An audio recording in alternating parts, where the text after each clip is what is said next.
महिलाएं से तो दतवा से धागा काट देती है, ऐसे घुसा के ऐसे काट देंगे से, पता नहीं कोने से काटती है सब, प्री मोलर से कि थर्ड मोलर से समझे में नहीं आता है कि केनाइन से काटेंगे, काट देती है सब। सिलाई उलाई करते समय पहले की महिलाएं जो थी सब, हम लोग जब जवान थे तो उस समय की, हम लोग के समय की जितनी लड़कियां थी सब ना बहुत टैलेंटेड होती थी सब, सिलाई जानती थी सब, कढ़ाई जानती थी सब, पेंटिंग का कोर्स जानती थी सब, अच्छा अच्छा खाना बना लेती थी सब। आजकल की महिलाएं सब कुछ नहीं जानती सब, खाली कौन चीज, ब्यूटिशियन कोर्स। हाँ ब्यूटिशियन कोर्स। हमारे टेक्नीशियन का शादी हो गया थी, कह रहा कि नहीं सर ब्यूटिशियन के अलावा भी एक चीज जानती है सर, मुंह बनाना। बोल देते यहाँ पे बेचारा ये शादीशुदा है, अलगे परेशान रहता है।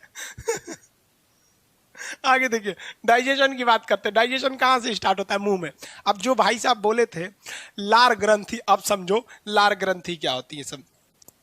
लार ग्रंथि स्लाइवरी ग्लैंड, लार ग्रंथि को क्या कहते हैं? Salivary gland. स्लाइवरी ग्लैंड की संख्या होती है 3, लार ग्रंथियों की संख्या कितनी होती है? 3 होती है।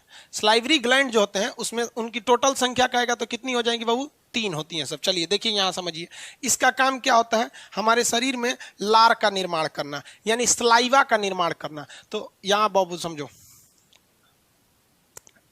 यहां देखिए, यहां दांत ने फिजिकल क्रिया को कर दिया, थूर थार दिया। दांत क्या किया? थूर थार दिया। अब उसको केमिकल मिलाएगा उसमें, कौन सा? तो लार ग्रंथि। लार ग्रंथि को क्या कहते हैं? Salivary gland. लार को क्या कहते हैं? स्लाइवा या salivary gland. Salivary gland, salivary gland जो होते हैं इनकी संख्या कितनी होती है बाबू? तो देखो एक साइड में 3 ठो, एक साइड में 3 ठो, तो उस साइड में भी 3 ठो, तो 6 ग्लैंड होते हैं।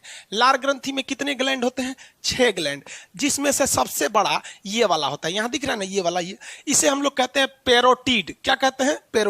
पैरोटिड लार ग्रंथि।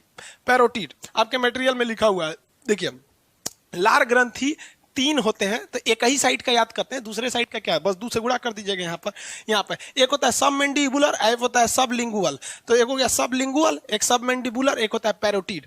तो लार ग्रंथि में सबसे बड़ी लार ग्रंथि होती है पैरोटिड लार ग्रंथि। इससे 2 क्वेश्चन आता है। मम्स नाम की एक बीमारी में यह पैरोटिड लार ग्रंथि फूल जाती है, और सांप में यही पैरोटिड ग्रंथि जो होती है ये जहर का काम करती है। तो सांप में ये विष का काम कौन करता है? पैरोटिड। तो सबसे बड़ी लार ग्रंथि कौन होती है? पैरोटिड लार ग्रंथि। पैरोटिड लार ग्रंथि। इस 2 चीज पूछता है, एक गलसूहा बीमारी होती है ना मम्स, और एक होता है स्नैक, सांप। सांप में सूज कौन सी ग्रंथि फूल जाती है? यही आपकी पैरोटिड ग्रंथि। सांप का जहर किस में रहेगा? इसी पैरोटिड ग्रंथि में। याद रहेगा आपको। मम्स देखे होंगे आप लोग, मम्स बीमारी देखे हैं कि नहीं? मम्स एक बीमारी होती है जिसको कहते हैं गलसूहा। गाल क्या हो जाता है? सूख जाता है, जिसको हम लोग कहते हैं मम्स। अरे ये क्या खुल गया? फूल खुल गया। मम्स बीमारी है ये। देखिए गाल एक और का क्या हो जाता है? सूज जाता है। तो इसी को क्या कहते हैं? मम्स नामक बीमारी। यहाँ एक तो गाल गलसूहा होता है, गाल सूज गया। यहाँ देखिए इसका सूजा, तो इस तरह का एक पट्टी लगा देता है आदमी मम्स नाम की बीमारी में। गलसूहा जब हो जाता है तो नॉर्मल बीमारी है, 1 हफ्ता में सही हो जाता है। गाल क्या हो गया? सूज गया। ये भाई साहब का देखिए गाल सूज गया, इसी को कहते हैं गलसूहा। तो इसमें एक व्हाइट कलर की पट्टी चिपका देते हैं जो इसको थोड़ा सा गर्मी प्रदान करता है, वायरस यहाँ के खत्म हो जाते हैं सब। तो गलसूहा में कौन सा ग्लैंड प्रभावित होता है? गलसूहा में प्रभावित होने वाला ग्लैंड पैरोटिड ग्रंथि। सांप में जहर का निर्माण कौन करता है? पैरोटिड ग्रंथि। जो सपेरा सांप लेके आता है ना, वो उस सांप का ऐसे ना निकाल के ऊपर में ही होता है ये पैरोटिड ग्रंथि, उसका काट के निकाल देता है। तो सांप, जो सपेरा सांप लेके घूमता है उसमें जहर नहीं पाया जाता है। हम लोग की लार ग्रंथि 3 पैरोटिड, सबलिंगुअल, सबमेंडिबुलर होती हैं। लार ग्रंथि से क्या निकलता है? तो लार निकलता है, सलाइवा जिसे कहते हैं। ये लार जो होता है 1 दिन के अंदर 1.5 लीटर निकलता है। कितने लीटर निकलता है? 1.5 लीटर निकलता है। यानी पानी वाला बोतल में लेकर डेली लार ऐसे चुराइएगा ना तो 1.5 लीटर निकलेगा। ये लार जो होता है ना पाचन में बहुत मदद करता है। इसलिए छोटा बच्चा का पेट उतना शक्तिशाली नहीं होता है कि पाचन कर सके। तो इनसे ज्यादा खिला देंगे ना, सोचो छेर पोंक देता है, पूरा एकदम किचाइन करके रख देता है छोटका बचवा। इसलिए भगवान को पता था कि इसका पेट मजबूत नहीं है, तो छोटका बचवा में 1.5 लीटर से ज्यादा लार बन जाता है। तो वो जो छोटका लड़का रहता है लार चुआते रहता है, देखेंगे छोटका ऐसे चुआते रहेगा। क्यों? क्योंकि उसको भगवान जानबूझ के इतना ना लार बना देता है कि कुछ खाए तो पच जाए। समझ में गया? तो देहात में तो कोई लड़चुहनी बांध दिया जाता है, कोई रुमाल टाइप का बांध दिया जाता है, उसमें चुहाते रहता है, ऐसे करते रहेगा। आप लोग भी चुहाते होंगे 1 लीटर। समझ में गया? ये बहुत जरूरी है। लार 1 लीटर होता है, 1.5 लीटर यहाँ पर लार ग्रंथि। अब भाई साहब क्वेश्चन पूछे थे कि ये लार ग्रंथि में क्या पाया जाता है, तो टाइलिन। देखो भाई, लार ग्रंथि में, लार ग्रंथि,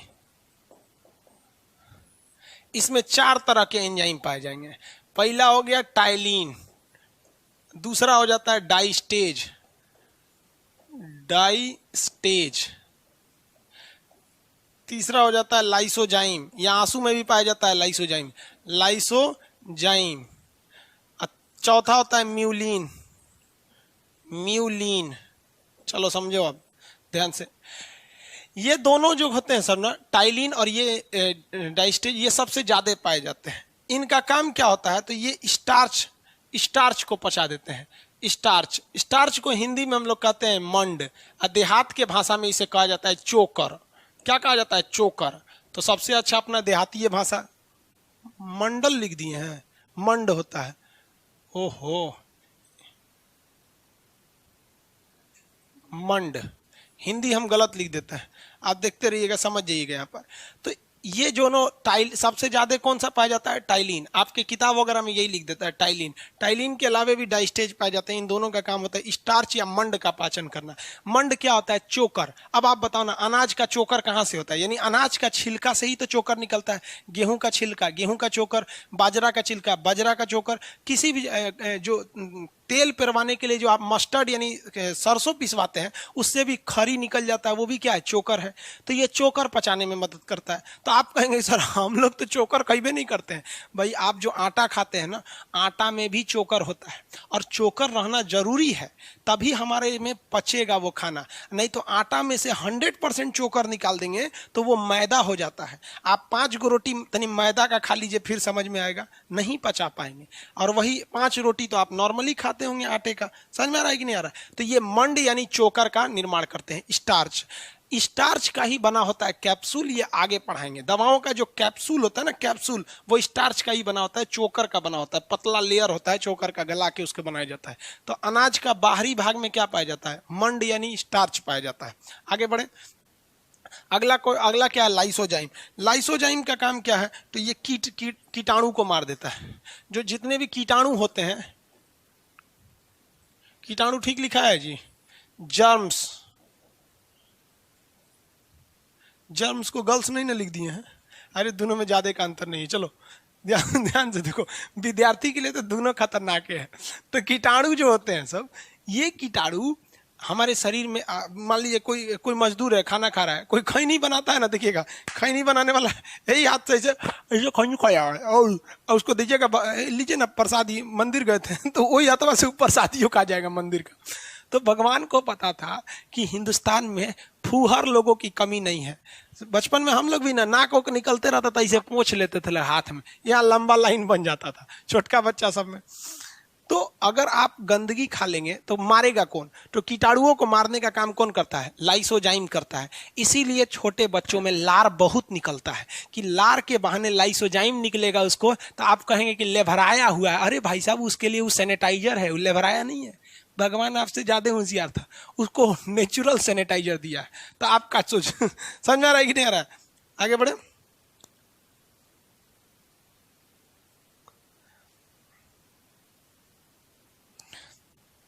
आगे बढ़े।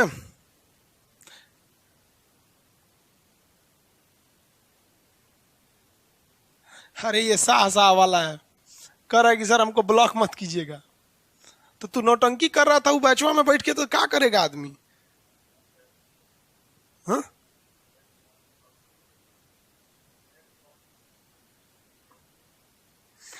चलिए ध्यान से देखते हैं लो। अब म्यूलिन समझते हैं, लाइसोजाइम समझ में आ गया ना। अब आप सोचिएगा कि हम लोग भी सैनिटाइजर की जगह थूक लेते हैं हाथों पे, सैनिटाइज करना है। और खान सर बताइए कि सैनिटाइजर में लाइसोजाइम थूक लेंगे। समझ में आ गया कि नहीं आ गया? बाबू आप विश्वास नहीं कीजिएगा, लार में सच में कीटनाशक होते हैं। बचपन में हाथ कट जाता था तुरंत मुंह में डाल देते थे, तनी सा खून कट गया मुंह में डाल देते हैं। गाय भैंस को घाव हो जाता है, चाट के सही कर देती है।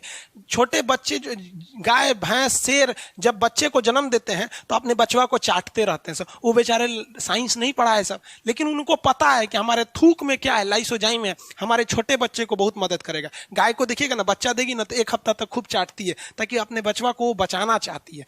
आप देखिए कुत्ता को, एक कुत्ता दूसरे को काट देगा ना तो चाट के वहां से सही कर लेगा।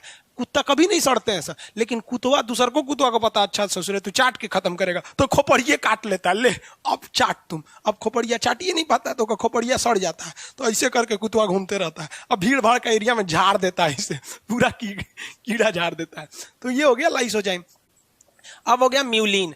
म्यूलिन क्या करता है, किसी भी चीज को चिपचिपा बना देता है। चिपचिपा, ठीक लिखा है, चिपचिपा बना देता है। किसी चीज को चिपचिपा बनाने का काम कौन करता है, म्यूलिन करता है। अब आप कोई खाना खाते हैं तो इसलिए आप अच्छा से थूक को लभेर के खाइए, अच्छा से, क्या कि चोकर ओकर पच जाए, कीटाणु वगैरह मर जाए, और उसको लभेरिएगा तो खाना चिपचिपा हो जाएगा। इसलिए आप रोटी खाइएगा और रोटी को मलने के बाद और ऐसे करके हाथों में देखिएगा, ऐसे लभेर के खूब अच्छा चिपचिपा हो जाता है, लिबिर हो जाएगा। तो खाना को लिबिर कौन कर देता है, म्यूलिन। लिबिर समझते हैं ना, सीबीएसई बोर्ड वाला समझ में नहीं कर रहे, व्हाट इज लिबिर, समझ में आ गया। लिबिर is a form of lubricant, समझा गया। लुब्रिकेंट की एक कैटेगरी होती है, किसके वजह से होती है, म्यूलिन की वजह से। अब आप जल्दी जल्दी खाना खाइएगा, खटाखट, तो वही म्यूलिन अच्छा से मिल ही नहीं पाएगा, तो वही खाना में अटक जाता, तो कहेगा हमको कोई याद कर रहा था। अरे इतना फुर्सत है 21वीं सदी में कोई किसी को याद करने के लिए, यहाँ पे तोरा याद करेगा उससे अच्छा है वो नया ना खोज लेगा। याद कर रहा था हमको, आधा दुनिया तो इसी में बर्बाद है, याद कर रहा था। समझा गया कि नहीं क्या। आप लोग को भी बोलते हैं, जिसको जिसको सच्चा प्यार हो गया ना, आप कहीं लिख के रख लो, खान सर ने बोला था कि हमारी नौकरी नहीं होगी। समझ में आ गया, या तो करो मत, या तो सच्चा प्यार मत करो। फालतू चीज होती है बाबू ये सब चीजें, एकदम स्टूडेंट को तो बर्बाद करेंगे सब। तो म्यूलिन जो होता है ना, म्यूलिन ये कभी खाने को क्या कर देता है, चिपचिपा बना देता है। अब देखो भैया, यहाँ ध्यान से देखो, जो बाबू पूछ रहे थे कि सर लार में कौन सी एंजाइम पाई जाती है, अब बताओ कोई प्रॉब्लम है। आप बस ये पढ़े होंगे टाइलिन, सबसे ज्यादा रियल में टाइलिन पाई जाती है। आप पढ़े तो गलत नहीं पढ़े, लेकिन ये सब भी चीजें पता होने। खाना को चिपचिपा, आप फुचका खाते हैं ना, गुपचुप, पानी पूरी, तो ससुरा एक के बाद एक रख देता है। और लड़की बहुत होशियार होती है सर, लड़की के मुस्कुराने पे मत जाइएगा, मुस्कुरा के ना उसका गुपचुप वाले का गिनती भुला देती है सर। 8 गो खिलाया रहेगा, इसे मुस्कुरा देंगे सर, कह ले सर कौन को खिलाए, 3 गो, कहीं 3 तो हुआ अभी, अच्छा लो खा लो। अरे भाई ये सब मुस्कुराहट पे मत जाइएगा, इन सब का चाल होता है। हमारे यहाँ एक बेचारा आइसक्रीम की दुकान खोला था, और गर्ल्स कॉलेज के सामने, उसको लगा कि लड़कियां आइसक्रीम बहुत खाती हैं, बेचारे के 1 महीना बाद दुकान बंद हो गया। हम पूछे काहे बंद हो गया, कहा कि सर मेरी गलती से। हम क्या किया, कहा सर 10 रुपया का आइसक्रीम रहता था, लड़कियां 3 रुपया देती थी सर, कहती थी सर मुस्कुरा के 7 रुपया कल ले लीजिएगा। अब हम कह देते ठीक है, कल के चक्कर में मेरा बहुत घाटा लग गया, इस सब चक्कर में मत रहिएगा। तो फोचका वाला धड़ाधड़ खिलाता है, आप खाते रहते हैं। अब वो धड़ाधड़ खिलाते रहता है, अब म्यूलिन मिलेगा नहीं तो अटक जाएगा, तो चिल्लाएगा, हट जाएंगे, बस करो भाई अब ना खाएंगे। अरे भाई आराम से क्या करो, म्यूलिन समझ में आ गया। अब खाना को ढकेलते हैं पेट के अंदर, यहां तक में किसी को दिक्कत। मुंह में जो थूर कांच हुआ है, यानी फिजिकल काम दांत कर दिया है, केमिकल काम लार कर दिया, अब खाना को ले जाते हैं अंदर, यहीं पे बहुत बड़ा पाचन का काम हो जाता है। अब अंदर ले जाते हैं, यहां तक में कोई प्रॉब्लम नहीं। आगे देखते हैं, यहां से हो गया। अब इसके बाद देखते हैं हम लोग खाना कहां जाता है, पेट में पहुंचा देते हैं खाना को। इसके बाद खाना कहां जाएगा, पेट में।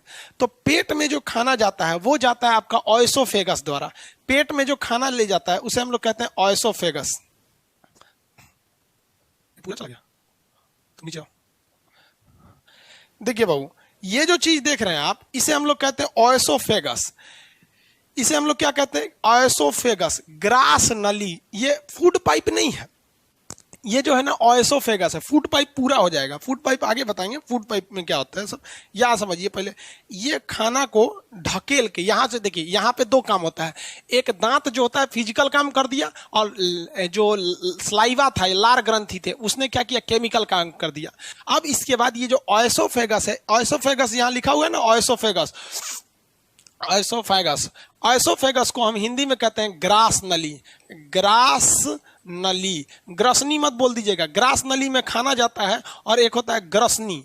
ग्रसनी इसमें हवा जाता है, तो ये ग्रसनी नहीं है, ये ग्रास नली है, विंड पाइप नहीं है, इसमें खाना जाता है। इसमें एक क्वेश्चन आपका बस पूछता है, ये क्या ग्रास नली में पाचन की क्रिया होती है? नहीं होती है, इसमें कोई पाचन नहीं होता। भाई पचाने वाला इसमें कोई है ही नहीं है, पचेगा कैसे? या आपको वहां कोई ना कोई ग्लैंड चाहिए ना, जैसे यहाँ पर आपका स्लेवरी ग्लैंड था, लार ग्रंथि थी, यहाँ तो कोई ग्रंथि नहीं थी, इसमें कोई भी पाचन की क्रिया नहीं होती है। इसमें केवल खाना को दबा दबा के अंदर भेजा जाता है, जिसे हम लोग क्रमानुकुचन कहते हैं। इसमें पाचन की क्रिया नहीं होती है। नो डाइजेशन इन ओएसोफेगस, यहाँ पाचन की क्रिया नहीं होती है। अब ये कहेगा कितना लंबा होता है, तो अमूमन ये 15 सेंटीमीटर होता है, लेकिन आप कंफ्यूजन नहीं होइएगा। 15 सेंटीमीटर ये व्यक्ति के लंबाई पे डिपेंड करता है। जैसे हमारी लंबाई इतनी है, तो मेरा ओएसोफेगस लगभग 15 सेंटीमीटर होगा, यहां से पेट तक पहुंचाना है। अब कोई छोटा बच्चा है तो उसमें कैसे लंबाई निकलेगी? अब कोई मेरे ही एज का आदमी है लेकिन नाटुर है, नाटुर मतलब समझते हैं, ठेमरा गया है, बंठा हो गया है, तो नाटुर है, तो उसमें 15 सेंटीमीटर तो होगा नहीं। तो ऑन एन एवरेज जो होता है ये 15 सेंटीमीटर होता है, यानी एक स्केल के बराबर हो जाता है, समझे? तो ये एक 15 सेंटीमीटर का हो गया। उसके बाद खाना कहाँ चला जाता है? पेट में। खाना चला गया कहाँ पर? पेट में। यहां तक में किसी को कोई दिक्कत नहीं है, दांत, लार और ओएसोफेगस। अब खाना गया हमारा पेट में। आज हम इतना ही पढ़ाते हैं, पेट वाला कल पढ़ा देंगे, समझ में आ गया? गला थोड़ा सा बढ़ा हुआ है, ज्यादा एक बैच में चिल्ला देंगे वो कल पूरा बच जाएगा। आज के लिए हम इतना ही रहने देते हैं, कल हम आपको पढ़ा देंगे कि पेट मतलब कल डाइजेशन सिस्टम को खत्म कर देंगे, यानी पेट वाला चीज को निकाल देंगे। यहां तक एक अलग ही सीक्वेंस था और इसके बाद अलग ही सीक्वेंस आ जाएगा।